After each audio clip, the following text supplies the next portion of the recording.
Que a graça e a paz do nosso Senhor Jesus Cristo sejam abundantes sobre a vida de cada um dos irmãos aqui nessa noite.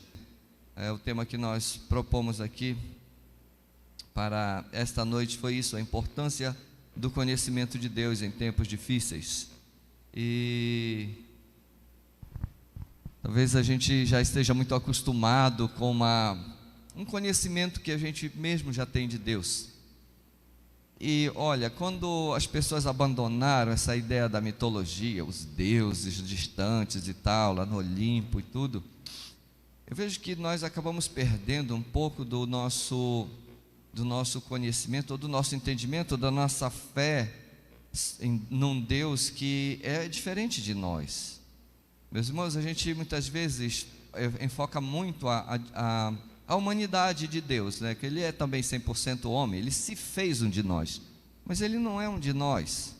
Ele se fez um de nós, claro, hoje Ele é um de nós, 100% homem, 100% Deus também, 100% divino. Eu falo isso porque quando a gente trabalha com crianças, e você começa a apresentar Deus às crianças, eles ficam encantados, eles ficam imaginando. Vocês sabem, criança tem uma imaginação incrível, né? A gente perdeu um pouco disso, a gente vai crescendo e parece que isso aí meio que se confunde com uma mitologia, né? Coisa do passado. Mas olha, quando nós paramos para considerar nossa teologia mesmo, o que nós aprendemos sobre Deus, nós vemos que nós não estamos nos relacionando com Deus da maneira como nós deveríamos nos relacionar. Porque quando nós pensamos no Deus que é divino, que é outro ser, ele não é daqui, né? Ele não é daqui. Meus filhos perguntam: é extraterrestre? De fato, ele não é dessa terra, mas ele não teve nenhum começo. Deus não tem começo, nunca teve começo, não vai ter fim. Ele é outro ser. Ele é um outro ser. Ele é o único ser independente, totalmente autoexistente. Você sabe, nós e tudo que existe além de Deus é dependente de algo, mas Deus não. Aquela história: Deus criou a gente porque Ele estava só, não sei o que, isso é bobagem, isso é uma mentira mesmo. Deus não precisa, meus irmãos, de nada, de ninguém, nem de anjo, de absolutamente nada para existir, para ser totalmente pleno. Ele não precisa, Ele é o único ser autoexistente. Ele é plenamente satisfeito na Trindade, Deus Pai, Deus Filho e Deus Espírito Santo. Ele não precisa da gente para nada, nem de anjos, de nada da sua criação. Ele sempre existiu sem nós, e Ele pode existir muito bem sem nós, totalmente autoexistente. Ele é o Deus para quem não tem limites. Quando nós falamos de Deus, nós falamos de absolutos. É como a Bíblia diz: acaso há alguma coisa impossível para Ele? Nada, absolutamente nada, não tem limites para Ele. É um Deus para quem não tem limites. E quanto ao conhecimento dEle, quando a gente começa a falar sobre isso com os meninos, né, uma das minhas filhas, ela fala assim: olha, mas é com todo respeito que eu vou falar isso, mas não é muito chato saber tudo e não ter nenhuma novidade? Né? Porque Deus não vai acrescentar nenhum conhecimento ao que Ele já sabe, porque o conhecimento dEle é pleno em tudo. Não existe nenhuma novidade realmente, algo que surpreenda Deus, porque o seu conhecimento é pleno, completo, sobre tudo, né? Então Ele é um ser mesmo, Ele é um outro ser, de uma outra natureza. Ele não é desse mundo. Ele criou essa coisinha pequena aqui, que é o planeta Terra, que comparado com as outras criações dele, se a gente olha numa proporção com os outros planetas, não dá nem para ver o tamanho da Terra, nem com microscópico praticamente, se você colocar em proporções com outros planetas, outras criações de Deus. E a gente está nesse planetinho aqui, bem pequenininho, quase nada dentro da proporção do universo. E às vezes o nosso relacionamento com esse Deus que criou todas essas coisas não é com o devido respeito que Ele merece. Não, nós não precisamos ter medo dEle, principalmente quando a gente sabe sobre o amor dEle. Você sabe que Ele não me ama mais do que Ele ama um bandido, né? O amor dele é totalmente incondicional, não depende de mim nem de ninguém. É pleno o amor dele. Não importa a quem é dirigido, o amor dele não muda. É o mesmo para todos. Não faz acepção de pessoas como nós, não é? Então esse conhecimento sobre esse ser a quem nós chamamos de Deus, ele é muito importante para a nossa vida. Quando nós entendemos esse domínio dele, essa soberania dele, que absolutamente nada acontece em todo o universo sem a permissão dele, que ele está sabendo exatamente o que está acontecendo lá do outro lado da lua, que não está iluminada, ele sabe o que está acontecendo lá. No mais profundo abismo do mar, ele sabe o que está acontecendo lá. Ele se importa com as coisas grandes, pequenas, todas. Ele vê todas as coisas. Ele está pessoalmente em todos os lugares ao mesmo tempo, como está agora aqui. Isso é meio assustador, não é? Porque quando a gente fala da onipresença de Deus, a gente não está falando da onisciência, que ele sabe o que está acontecendo aqui somente. Ele está presente em todos os lugares ao mesmo tempo. Isso é a definição de onipresença. Ele está lá no inferno? É uma pergunta para teólogos que estão muitas vezes num concílio. Ele está em todos os lugares, meus irmãos. Ou então não é onipresente. Ele está pessoalmente em todos os lugares. Ele sabe tudo. Tudo, não só do presente, do passado, do futuro. Mas ele sabe agora o que se passa no nosso coração. Como eu disse, não é um ser igual a nós, nesse sentido, na sua divindade. É um ser totalmente superior a nós. Nós nem chegamos perto de entender a dimensão desse Deus. Tamanha é a grandeza dele. E alguns teólogos no passado se perderam um pouco nisso, dizendo, ele é o totalmente outro. Tudo, ele é realmente. Mas finalmente esse mesmo teólogo que faz um tratado sobre o totalmente outro, ele diz, mas ele também é o Deus conosco. Então, esse entendimento sobre a divindade e humanidade de Cristo, ele é muito importante. Conhecimento desse Deus, para nós vivermos aqui nesse mundo que ele fez. E principalmente diante dos problemas que a gente enfrenta a cada dia, porque são muitos. E não são só problemas assim físicos, de saúde e tal. São problemas, como eu tenho uma citação aqui, que foi do Spurgeon, considerado o príncipe dos pregadores. Ele entrou num estado de depressão tão profundo que ele não conseguia nem levantar. Precisavam levantá-lo para ele pregar. Tudo começou num templo lotado e alguém falou, olha, fogo e tal. Houve um tumulto, umas crianças morreram e tudo. Ele foi o estopim, ele entrou num estado de depressão. E ele falou assim: a mente pode desabar muito mais profundamente do que o corpo, pois nela há poços sem fundo. A carne pode suportar apenas certo número de feridas e não mais, mas a alma pode sangrar de 10.000 maneiras e morrer repetidas vezes a cada hora. Isso é um pouco da descrição de alguém que está num estado de tristeza profunda, não consegue nem se levantar.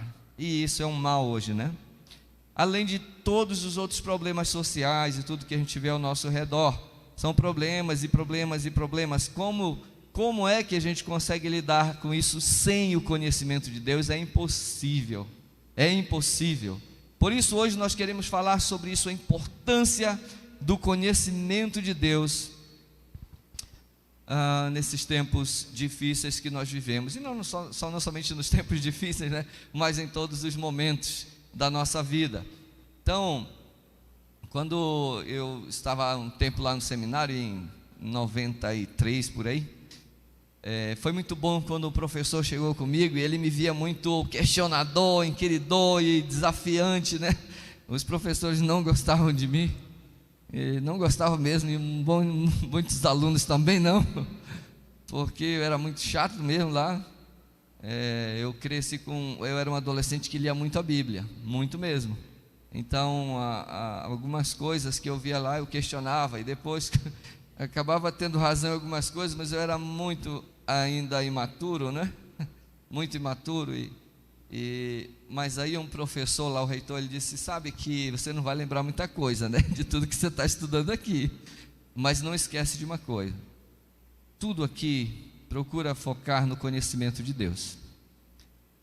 Você pode esquecer tudo aqui, mas não esquece do que você vai aprender sobre a pessoa de Deus, quem Ele é. E aí ele me deu logo os livros do Tozer, a W. Tozer, A Procura de Deus, aí o J. Packer, o Conhecimento de Deus. E aí comecei a buscar esses livros que falam, como Conhecimento do Santo, e do Tozer também, e outros livros que procuram aprofundar no conhecimento, não um conhecimento técnico para defender um termo, mas um conhecimento para um relacionamento. E esse professor, até hoje, ele faleceu, ele teve um câncer muito agressivo, e faz poucos anos ele faleceu, mas isso que ele falou foi muito importante. E eu diria que de tudo ali, daquele seminário, toda aquela questão das línguas originais e tudo, muito importante tudo isso, mas nada superou o desafio que me foi dado de conhecer a Deus. E não é que o fato de eu saber disso, que eu não falho em buscar esse conhecimento. Todos nós falhamos. Então eu digo assim, eu quero dizer nessa noite o seguinte: se eu posso propor algo para nós darmos continuidade, pensando em todos esses problemas, tudo que está ao nosso redor, que muitas vezes dizemos: esse é meu problema, esse é um problema, esse é um problema familiar. Nós poderíamos dizer assim, que o nosso maior problema é que nós não conhecemos a Deus tanto quanto nós deveríamos. Nós não conhecemos a Deus da maneira como nós deveríamos conhecer, e nós não centralizamos Deus nas nossas vidas.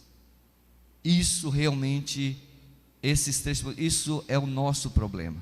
Isso é o nosso problema. Não aquilo que está ao nosso redor, mas o fato de não conhecermos tanto quanto deveríamos ao nosso Deus, não conhecermos como nós deveríamos e não centralizarmos nele a nossa vida.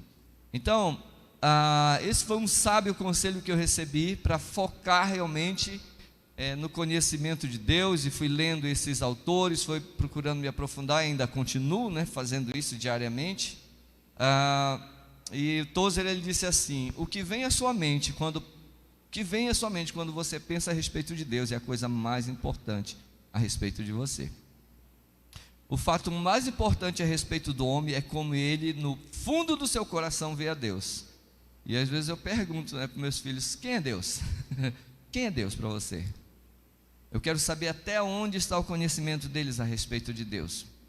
Porque o conhecimento superficial de Deus, um conceito correto a respeito de Deus, é a base da vida cristã prática. É para adoração. Esse conhecimento, ele é para adoração, o que a fundação é para um prédio como esse. Então, se não há um conhecimento correto de Deus, não há um relacionamento correto com Ele. E a gente percebe isso, quando as pessoas têm um conhecimento tão raso sobre Deus, a sua vida, não é que as circunstâncias mudam, mas a forma como as pessoas encaram as circunstâncias ao seu redor muda. Então, nós vemos pessoas ansiosas e desesperadas diante de certas circunstâncias, pessoas que não conhecem a esse Deus, não têm um relacionamento com Ele, e nós vemos outras que estão no estado terminal, na expectativa de se encontrar com Deus com muita alegria. Então, o conhecimento de Deus, ele realmente é a coisa mais importante para vivermos em tempos difíceis ou em qualquer outros momentos.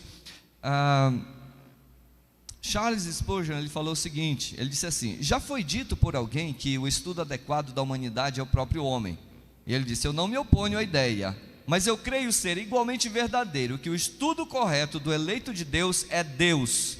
O estudo apropriado ao cristão é a divindade, a mais alta ciência, a mais elevada especulação, a mais poderosa filosofia que possa prender a atenção de um filho de Deus é o nome, a natureza, a pessoa, a obra, as ações e a existência do grande Deus a quem nós chamamos Pai. É isso que deve prender a nossa atenção. É nessa direção que a nossa alma deve correr. A gente sabe que a vida eterna, a definição que nós temos de vida eterna, a única, bem clara assim na Bíblia é: e a vida eterna é esta, que te conheçam a ti, o único Deus verdadeiro, e a Jesus Cristo, a quem enviaste. Então, meus irmãos, o conhecimento de Deus, se nós olharmos para toda a Bíblia, foi a coisa mais importante na vida dos homens, dos grandes homens de Deus. Pense, por exemplo, Enoque andava com Deus, e não era mais porque o Senhor o tomou para si, não viu a morte. Você vê Abraão, amigo de Deus. Jó, aliás,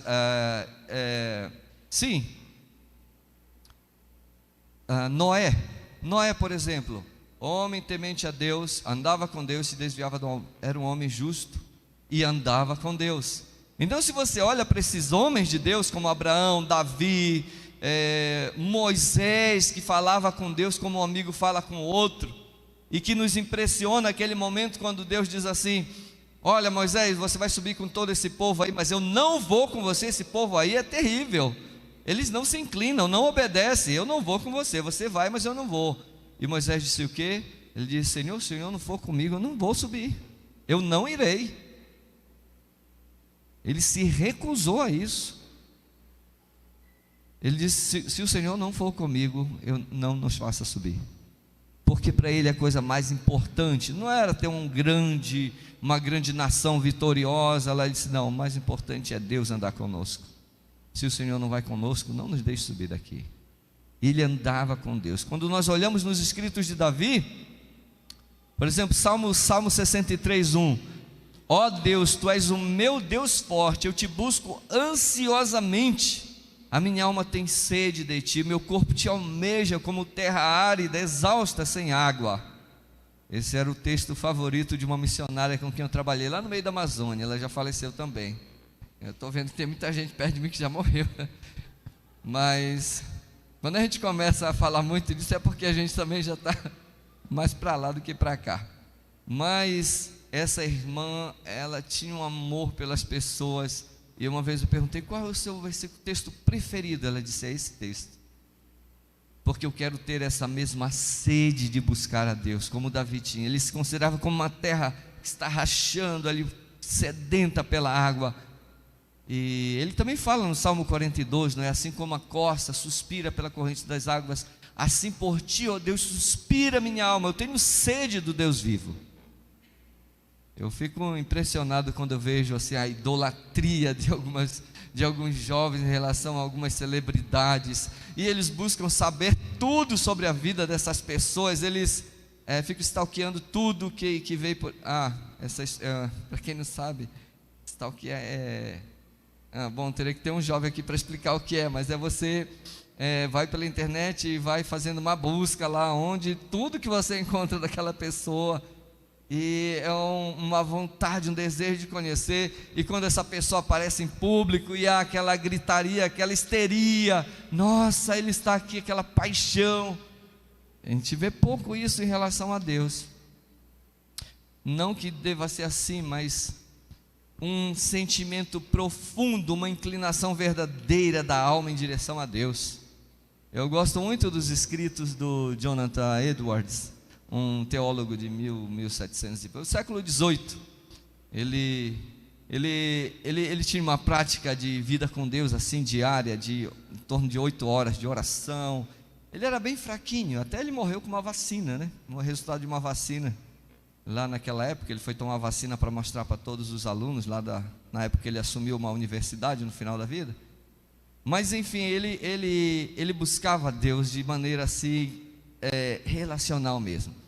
E ele dizia assim, ele tem um livro que foi lançado agora aqui no Brasil, chamado Afeições Religiosas. Ele falava sobre os verdadeiros sentimentos, os verdadeiros afetos em relação a Deus. Quais são os seus verdadeiros sentimentos em relação a Deus? E ele falou por quê? Porque na época dele houve um grande avivamento. Se você vai ler sobre ele, você vai logo encontrar um sermão dele que é pecadores nas mãos de um Deus irado. Quando ele pregou esse sermão, ele pregou lendo assim, devagarzinho. Já tinham outros pregadores, já haviam pregado, e ele começou a ler e pregar. Sabe que quem estava ouvindo começou a se segurar nos bancos, e tinha até marcas de dente no banco, porque eles achavam que abria um buraco embaixo deles, eles iam ser tomados para o inferno por causa do pecado deles. E ele pregava sobre conversão verdadeira da alma a Deus, uma inclinação da vontade para Deus, e não só uma mera expressão de emoção. E então nesse livro ele vai dizer: existe realmente pessoas que choram e que é resultado de uma verdadeira inclinação para Deus, mas existe muita coisa que não é. E a prova a gente vê depois, quando há uma mudança na vida. Isso houve uma verdadeira conversão, uma verdadeira inclinação para Deus, verdadeiros afetos para com Deus. E quais são os sentimentos para com Deus? Para com esse Deus. Então esse conhecimento é muito importante, meus irmãos, para a nossa vida, o conhecimento mesmo do nosso Deus, essa nossa inclinação para Deus. Eu gosto de ler o livro de Jó, por exemplo, que chega até o final, e Jó com aqueles questionamentos dele. E quais são as respostas de Deus para o Jó? Nada, né? Não tem uma resposta. Ele pergunta, e Deus diz para ele: Jó, olha, eu vou deixar você cuidar do mundo por um pouco de tempo e ver se você consegue. Você sabe como é que eu equilibro todas as coisas no universo, Jó? E ele faz perguntas para Jó. E Jó diz: eu prefiro calar minha boca, eu falei do que eu não entendia. Deus diz para o Jó: Jó, confie em mim, eu sou Deus, eu sei o que eu estou fazendo. Só isso. Mas uma coisa interessante é que se tirasse tudo que você tem, porque muitas vezes nós somos muito utilitaristas, nós amamos a Deus, entre aspas, porque Ele me dá isso, me dá aquilo outro, mas e se tirar tudo, como fizeram com Jó? Ainda amaríamos a Deus? Se Ele não te desse nada, absolutamente nada, você continuaria amando esse Deus? A sua aproximação desse ser maravilhoso é meramente, a minha aproximação, posso dizer assim, é meramente utilitarista? É só porque eu quero ter algum benefício? Ou é porque eu amo esse Deus mesmo? Eu quero conhecê-lo mais? E são perguntas bem profundas, não é? Que mexe muito com a gente, mexe comigo essa pergunta. E então, o conhecimento de Deus. Quem é esse Deus? Ele é esse Deus grandioso, poderoso, para quem não há limites, mas é o Deus que também se manifestou em Cristo Jesus para nós, e toda essa sua grandeza. E eu quero então nesse momento continuar falando sobre o conhecimento de Deus, a importância. Veja bem, eu estou falando aqui, nós precisamos conhecer mais, conhecer da maneira correta e centralizar nele. E nós estamos falando aqui sobre conhecer esse Deus. Quando nós falamos sobre conhecer esse Deus, nós precisamos olhar para o Deus encarnado. A gente olha muito Jesus Cristo como o homem, 100% homem. Mas, meus irmãos, não existe absolutamente nada, entendendo dentro da nossa teologia, nós aqui somos cristãos, nada que seja diferente entre Jesus Cristo e o Deus Pai. Eles são exatamente o mesmo. Tudo que eu posso mencionar a respeito de Deus Pai, de Deus Filho, do Espírito Santo, eu preciso também falar sobre Jesus Cristo, porque são três pessoas dessa trindade exatamente mesma essência, nada diferente. E Deus, Ele se manifesta na pessoa de Jesus Cristo a nós. Quando nós olhamos lá na carta de Colossenses, nós vamos ver uma carta, olha, quando vamos olhar a carta aos Colossenses, é olhar a supremacia de Jesus Cristo. É uma coisa incrível quem é Jesus. A gente olha muito a sua obra por nós, mas quando nós olhamos quem é realmente, quem é Jesus Cristo como Deus, você fica encantado. E a carta aos Colossenses, Paulo, ele vai contra o legalismo, contra o misticismo, ascetismo, né, daquela época mesmo, e ele vai apresentar: olha, quer saber quem é o supremo sobre tudo? É Jesus Cristo. Então, abra sua Bíblia, Colossenses 1, 13, 14, diz assim: Ele nos libertou do império das trevas, no qual, nele nós temos a redenção. Ele é o Redentor. No 1:20 ele diz que ele trouxe a paz pelo seu sangue para nós.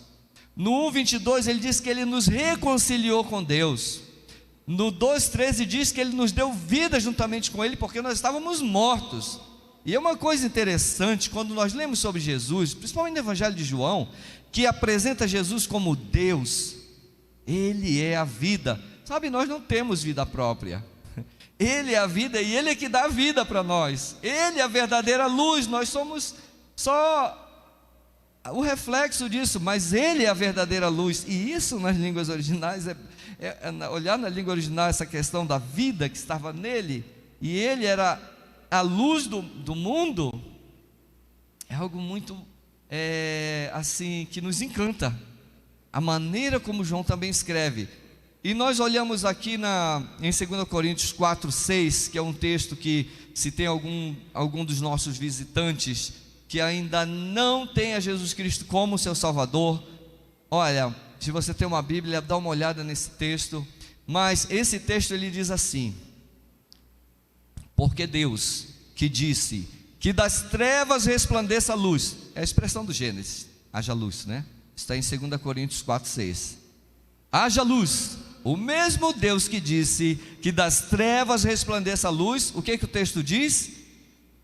É quem resplandeceu em nossos corações para a iluminação do conhecimento da glória de Deus na face de Jesus Cristo. Sabe como é que nós chegamos a conhecer a Deus como Salvador? Por uma intervenção do próprio Deus, porque Ele nos revela em Cristo a sua glória, para nós podermos ver o seu grande amor para conosco. É só assim. Ele é que abre os olhos do nosso entendimento para contemplar em Cristo a salvação.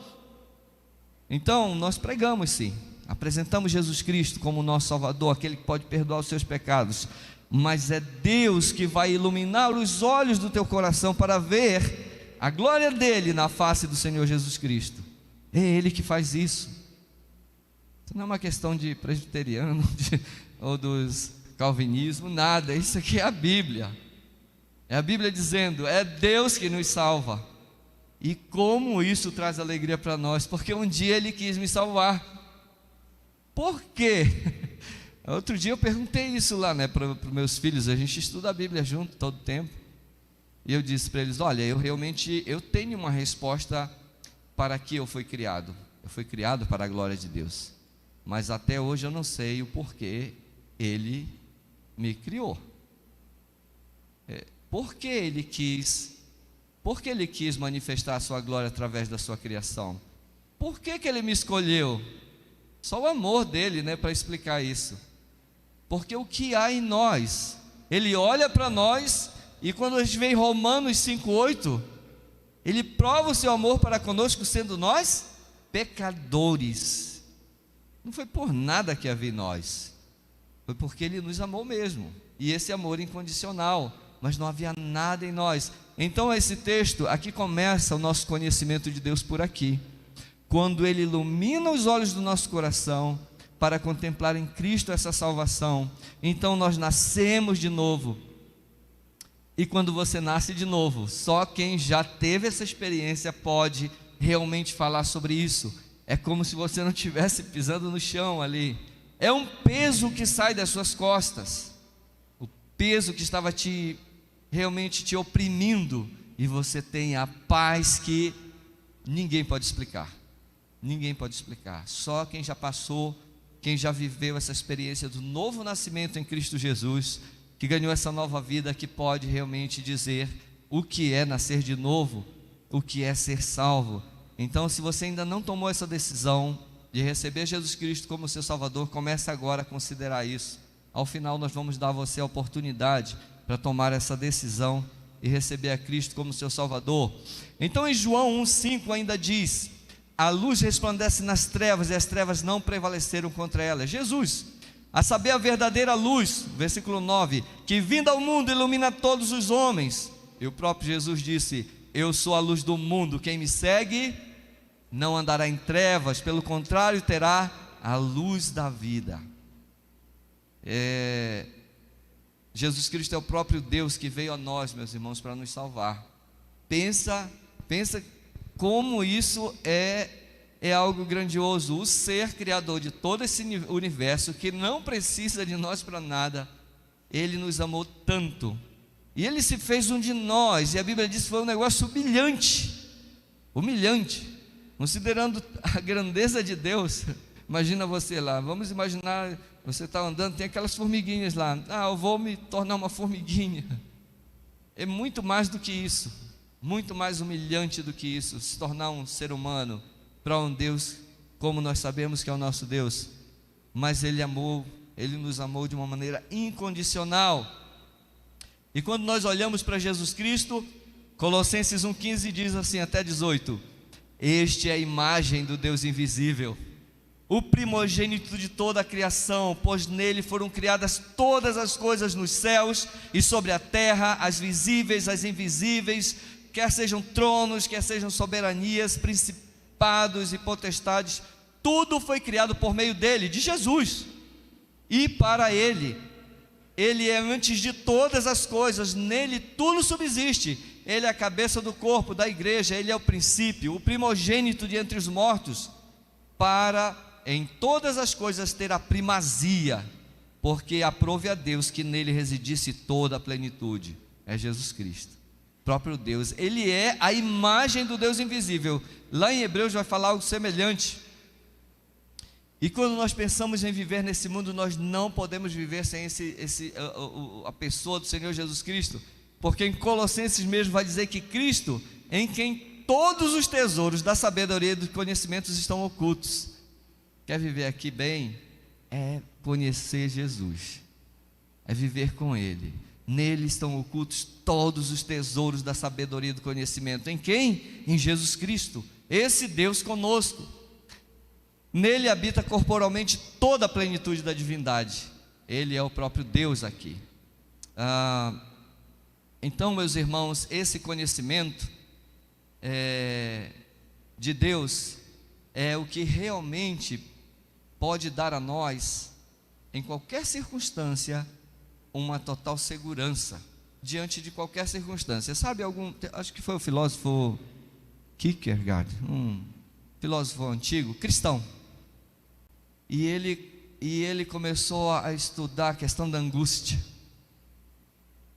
Quando você passa a estudar a questão da angústia, principalmente diante de circunstâncias como a própria morte, você chega a um ponto que você diz: não tem como me livrar da angústia da morte. E sabe onde foi que ele encontrou a única solução? Realmente na fé em Deus. Então pessoas vivem angustiadas, mas somente em Deus nós podemos nos livrar dessa angústia, o conhecimento dEle que fortalece a nossa fé. A nossa fé, ela vem pelo ouvir, ela vem pelo conhecer de Deus. Então Hebreus diz assim, que Ele é o herdeiro de todas as coisas, pelo qual também o universo foi criado. Ele é o resplendor da glória de Deus, Ele é a expressão exata do ser de Deus. Isso é Hebreus capítulo 1. Ele sustenta todas as coisas pela palavra do seu poder, e Ele é superior aos anjos. Ele herdou o mais excelente nome do que todos, para que todos o adorem. Esse é o Senhor Jesus Cristo, não é um mero personagem da história lá, alguém simplesmente foi lá e morreu numa cruz. Não, Ele é o perfeito Cordeiro. Realmente Deus não morreu na cruz, quem morreu foi Jesus Cristo. Deus não morre, Ele é eterno, Ele é imortal. E a exigência não era a morte de um Deus, era a morte de alguém perfeito, Jesus Cristo. Mas esse Deus é o Deus conosco, meus irmãos, que nós precisamos a cada dia conhecer. Então, primeiramente, eu preciso conhecer mais desse Deus.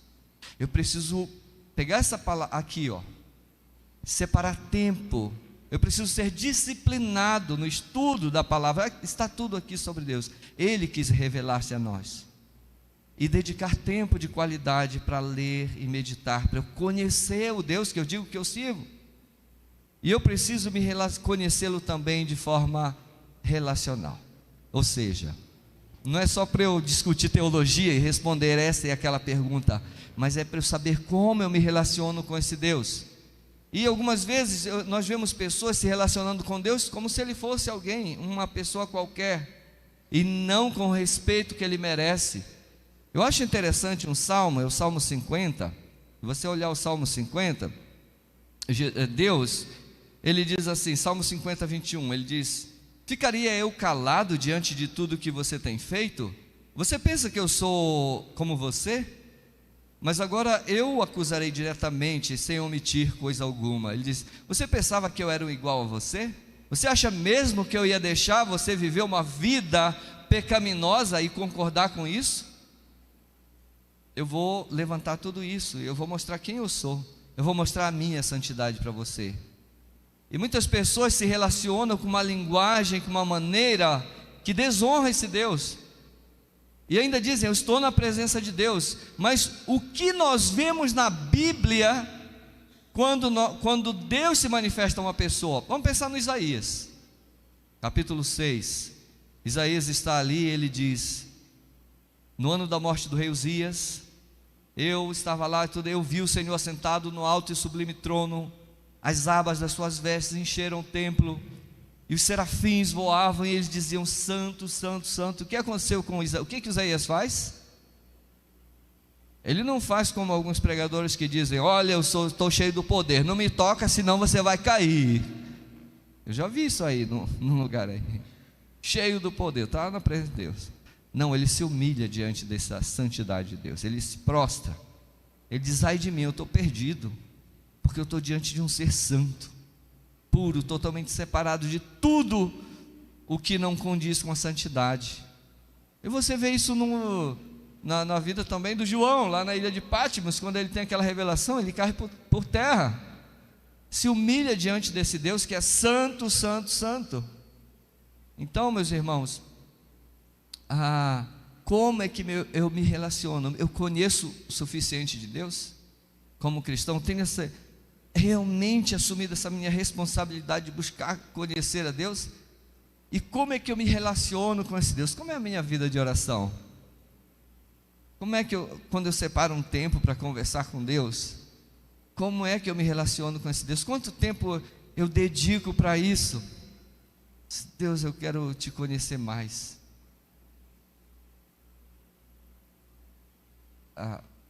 Porque Deus, ele não é uma ideia, Ele é uma pessoa. Ele é uma pessoa. Ele não é o Deus dos filósofos, o cosmos, totalmente impessoal. Ele é uma pessoa mesmo, com quem nós podemos nos relacionar e aprofundarmos esse relacionamento com Ele. O conhecimento que leva a esse relacionamento correto com esse Deus maravilhoso, Deus eterno. Então, isso, meus irmãos, se reflete de uma forma prática. A pessoa pensa: isso é algo muito teórico e tudo, mas sabe que as pessoas que encontram a Deus, elas encontram respostas para os seus conflitos. Eu vou dar uma lista de coisas práticas aqui que as pessoas não sabem. Elas pensam que precisam procurar em outros lugares, mas não que seja com essa finalidade, mas vejam as bênçãos de conhecer a Deus e se relacionar com Ele. Pessoas que elas encontram a Deus, elas encontram respostas para os seus conflitos, elas são confrontadas no seu individualismo, na sua insensatez, na sua autonomia, na sua autossuficiência, no seu egoísmo. Em Jesus Cristo, essas pessoas que são pecadoras, elas são redimidas, elas encontram agora paz. Elas estavam perdidas, não tinham uma direção, elas agora têm um caminho, elas não estão mais desesperadas, elas têm uma esperança viva. Eu estou falando de questões práticas mesmo, meus irmãos, que mudam o nosso dia a dia. Elas são desprezadas, mas aqui elas são acolhidas. Aqui elas são acolhidas. Não tem família, ninguém as ama, mas Deus as acolhe na comunidade cristã, onde nós manifestamos esse amor de Deus para com elas de forma prática. Pessoas que estão desorientadas, não sabem para onde ir, elas têm uma direção em Deus. Pessoas que estão impotentes diante desse mundo hostil, elas sabem que pode recorrer a Deus em qualquer circunstância. A paz que ela precisa está onde? Está em Jesus Cristo. Isso, o relacionamento com Deus, ele muda totalmente a nossa forma de viver aqui nesse mundo diante das circunstâncias difíceis. Que nós passamos por um tempo bem difícil agora, e nada garante que as coisas vão melhorar e para frente, mas o que vai ditar o meu modo de ser não são as circunstâncias, não é? É o meu relacionamento com Deus. Não importa o que aconteça, mas a minha vida com Deus é que vai realmente me manter numa rocha. Ele é o quê? Ele é a nossa rocha, Ele é a nossa âncora. É nele que nós estamos firmados. Qualquer coisa pode acontecer ao nosso redor a qualquer momento, mas nada pode mudar o amor de Deus para conosco. Nada pode mudar o que Deus pode realmente fazer nas nossas vidas. Então, meus irmãos, esse conhecimento, ele traz para nós esses resultados práticos para a nossa vida, quando nós realmente nos dedicamos a conhecer mais a Deus, a nos relacionarmos da forma correta com esse Deus e a centralizarmos tudo nele. E quando as coisas estão explodindo ao nosso redor e não temos uma resposta, nós podemos saber: Deus está controlando tudo isso. Aconteceu algo totalmente inesperado para mim, não é? Inesperado para mim. Agora mesmo a gente estava saindo aí de São Paulo, foi ontem, acho que foi ontem. Então o sobrinho de uma das nossas missionárias foi morto a tiros. Isso foi ontem.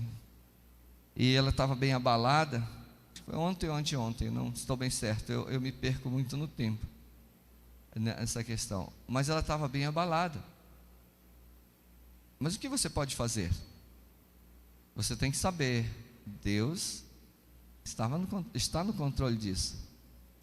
Será que Deus não sabia disso há muito tempo? Ele já sabia. Ele tem uma solução? Ele tem uma solução. Ele tem um caminho? Ele tem. Não preciso me desesperar. Ele está soberanamente cuidando de cada pequeno ou grande detalhe que acontece na minha vida, que acontece na sua vida, que acontece na vida dos seus familiares, na vida de qualquer pessoa que está ao nosso redor. Então, sobre esse relacionamento com Deus, o conhecer, mas conhecer da maneira correta e centralizar Ele na minha vida, eu gostaria que você abrisse a sua Bíblia aí para Filipenses capítulo 3, que foi o texto que eu mandei para vocês. Eu acho que foi enviado, né, para alguns. E eu quero caminhar para o final aqui, olhando para esse texto, que é o texto onde o apóstolo Paulo, ele mostra para nós assim o que realmente é importante na vida dele, né? Filipenses capítulo 3, e aí o apóstolo Paulo, ele diz assim, no versículo 4, ele diz o seguinte: bem que eu poderia confiar também na carne, se qualquer outro pensa que pode confiar na carne.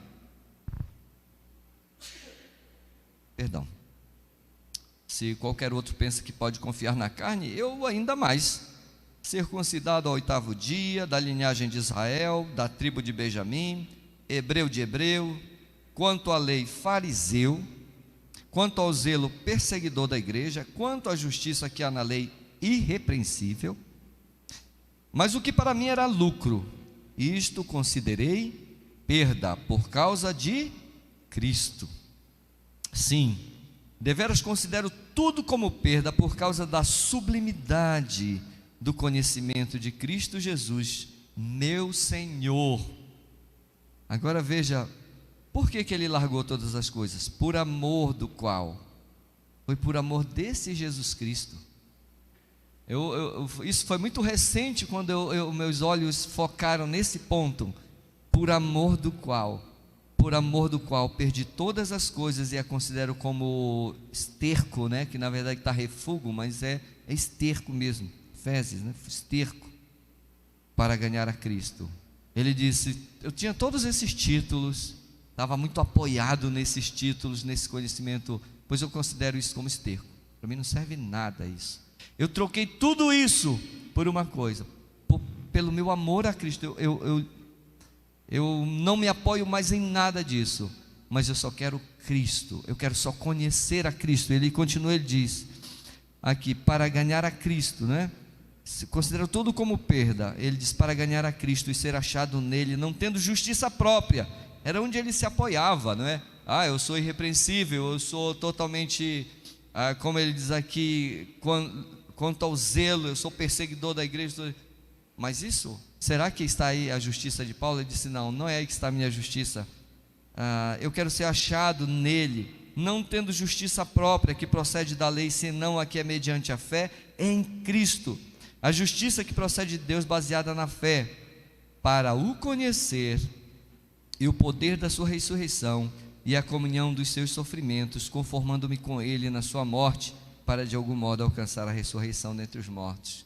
Então, se tem alguém que realmente poderia dizer, eu estou acima da média, era o Paulo, né? E no outro texto ele repete isso, ele diz, olha, se alguém acha que trabalhou mais do que eu vou dar uma lista aqui do que eu já fiz na obra de Deus. E ele dá uma lista enorme. Ele disse que eu estou falando como homem, mas isso tudo foi pela graça de Deus, ele diz. E aqui novamente ele diz, tudo isso que poderia trazer para mim algum grande título, alguma honra, olha, isso para mim não serve de nada. Para mim o mais importante é conhecer a Jesus Cristo. Eu quero que Ele seja glorificado. E ele disse, por amor desse Jesus Cristo eu abandonei tudo. Eu quero que Ele seja glorificado na minha vida. Esse nível de entendimento e de inclinação do homem interior, do coração realmente, para Deus, é que nós precisamos buscar, meus irmãos. Conhecimento não, somente, mas relacionamento, e centralizar nossa vida nesse Deus, que se manifesta na pessoa do Senhor Jesus Cristo. E essa noite, realmente quero trazer esse desafio para você, para cada um de vocês que está aqui. Como é que está a sua vida com Deus? Sabe que missões não depende muito de conhecer estratégias, isso e aquilo. Missões começa quando o nosso coração está assim no altar de Deus. Eu lembro dos morávios, né? Os 300 ali, os morávios, que saíram pelo mundo afora. A vida deles com Deus foi ali que começou. Ele disse assim, nós vamos conquistar para Jesus Cristo aquilo que Ele merece, que é dominar sobre toda a terra. E eles saíram pelo mundo, sem dinheiro, sem nada, saíram pelo mundo, ao ponto de ter uns que disseram, eu vou evangelizar naquele lugar lá, onde não entra nenhum cristão, mas eu vou me vender como escravo. E eles se venderam como escravos para ir trabalhar num lugar como escravos só para pregar o evangelho. É algo impressionante o que esse conhecimento de Deus fez com a vida daqueles homens. E o que Ele pode fazer com a nossa vida? Então nosso grande desafio nessa noite é olhar para nós mesmos e considerarmos como está o meu conhecimento de Deus. Eu tenho me dedicado a conhecer mais o meu Deus? De que maneira eu me relaciono com esse Deus? O quanto eu centralizo Deus na minha vida diária?